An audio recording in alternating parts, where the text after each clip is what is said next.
খেলাধুলায় এগোচ্ছে মেয়েরা, সরকার থেকে উৎসাহ দেওয়া হচ্ছে তাদের। এবার ডুমুরজোলা ইন্ডোর স্টেডিয়ামে বসেছিল মেয়েদের বাস্কেটবলের আসর। তবে কম প্রতিযোগী নিয়ে কাজ চালাতে হলো উদ্যোক্তাদের।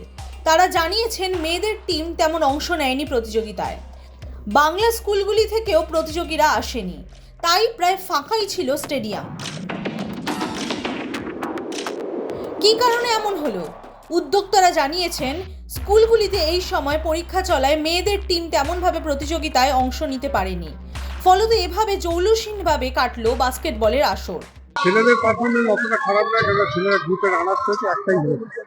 মেয়েদের পারফরমেন্স একটু খারাপ আছে। অ্যাকচুয়ালি এখানে পরীক্ষা চলছে আমাদের কলকাতায়, মানে পরীক্ষা চলার জন্য অনেক পার্টিসিপেট করি, সেই জন্য টিমটা একটু খারাপ হয়েছে।